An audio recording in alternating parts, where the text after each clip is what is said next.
Kalian bisa bayangin nggak, seorang perempuan lansia asal Perancis, sekitar berumur 70 tahunan, diperkaos oleh puluhan laki-laki yang tidak dikenalinya. Dia diperkaos setelah dibius hingga tertidur oleh suaminya sendiri. Assalamualaikum kawan-kawan, selamat datang kembali di channel aku dan terima kasih sudah klik video ini. Jadi baru-baru ini kita dihebohkan dengan kasus seorang perempuan lansia asal Perancis itu diperkaos oleh puluhan laki-laki yang tidak dikenalinya, termasuk suaminya sendiri. Itu gimana ceritanya? Siapkan posisi terenak kalian dan ini dia ceritanya.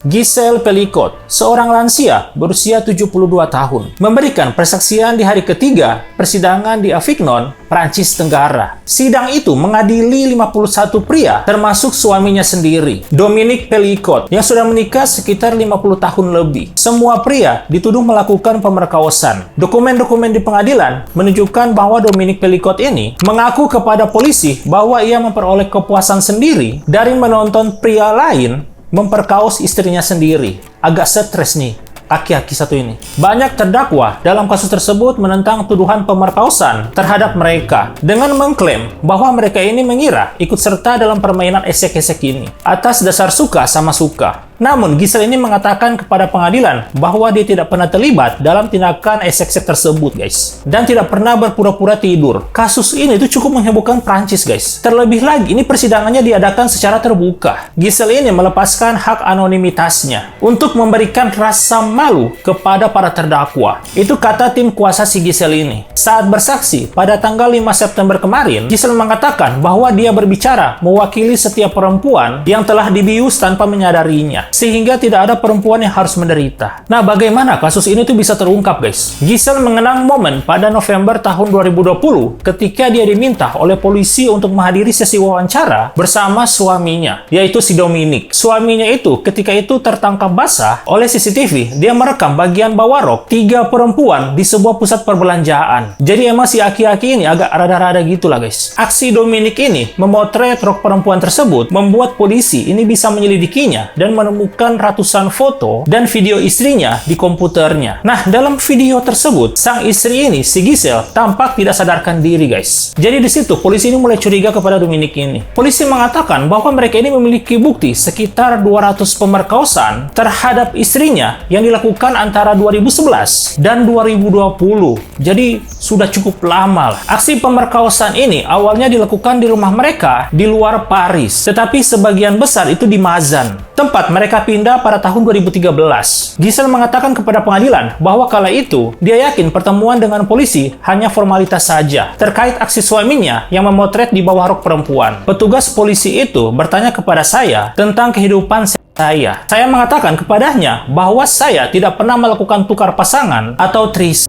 Saya bilang, saya perempuan yang hanya berhubungan dengan satu orang saja. Saya tidak tahan digerayangi pria manapun selain suami saya. Kata si Giselle ini, guys. Tetapi setelah 1 jam, petugas itu berkata, saya akan menunjukkan beberapa hal yang tidak akan Anda sukai. Dia membuka sebuah map dan menunjukkan sebuah foto kepada si Giselle ini. Kata si Giselle, saya tidak mengenali pria atau perempuan yang sedang tidur di tempat tidur. Saat itu, Giselle belum menyadari bahwa itu adalah dia. Setelah itu, pihak kepolisian bertanya, Nyonya, apakah ini tempat tidur dan meja samping tempat tidur Anda? Sulit mengenali diri saya sendiri yang berpakaian yang tidak biasa. Kemudian pihak kepolisian menunjukkan beberapa foto kepada Giselle ini. Setelah dia menyadari bahwa itu adalah dirinya, dia sangat-sangat terkejut banget, guys. Dia mengatakan bahwa dunia berasa hancur baginya. Giselle mengatakan bahwa pada saat itu, pernikahan mereka itu pada umumnya bahagia, guys. Dan ia dan suaminya itu telah mengatasi sejumlah kesulitan, keuangan, dan kesehatan. Ia mengatakan bahwa ia telah memaafkan tindakan suaminya yang memotret bawah rok perempuan tersebut. Suaminya itu berjanji bahwa itu hanya insiden yang terjadi sekali saja. Semua yang telah kami bangun bersama telah sirna. Pada saat ini itu mereka memiliki 3 anak dan 7 cucu, guys. Kami dulunya adalah pasangan yang ideal, kata Giselle. Saya hanya ingin menghilang, namun saya harus memberitahu anak-anak saya bahwa ayah mereka itu ditahan. Giselle ini meminta bantuan menantu laki-laki dia untuk memberitahukan kepada anak-anaknya bahwa ayahnya telah memperkaosnya dan menyuruh orang lain untuk memperkaos si Giselle. Nah, dalam beberapa hari mendatang, pengadilan akan mendengarkan lebih banyak bukti dari penyidikan tentang bagaimana Dominique ini diduga menghubungi pria lain melalui situs web obrolan seks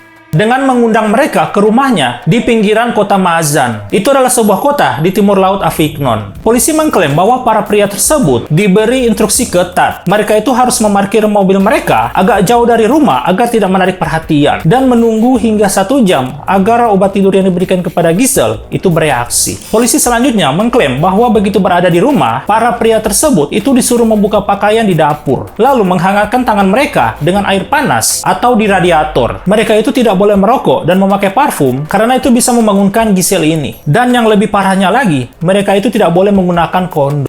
Tidak ada transaksi para pria tersebut kepada Dominic. Jadi mereka melakukannya dengan free, gratis. Menurut penyelidikan, Dominic ini memfilmkan proses pemerkosaan terhadap istrinya. Dia juga membuat berkas hard drive berisi sekitar 4.000 foto dan video pemerkosaan. Penyidik ini itu menduga bahwa lebih dari setengah dari seluruh rangkaian aksi pemerkosaan dilakukan oleh suaminya. Sisanya itu dilakukan oleh sejumlah laki-laki yang tidak dikenal, yang tinggal hanya beberapa kilometer dari rumah mereka. Nah, ini ketika ditanya oleh hakim pada hari Kamis, tanggal 5 bulan September, apakah dia mengenal salah satu dari terdakwa? Giselle ini mengatakan dia hanya mengenali satu orang saja. Dia tetangga kami. Dia datang untuk memeriksa sepeda kami. Saya biasanya melihatnya di toko roti. Dia itu selalu sopan dan saya tidak menduga bahwa dia telah memperkosa saya. Giselle ini diingatkan oleh hakim bahwa untuk menghormati praduga tak bersalah. Sebab ini telah disepakati oleh pengadilan bahwa tidak menggunakan kata pemerkosaan, tetapi diganti dengan adegan seks.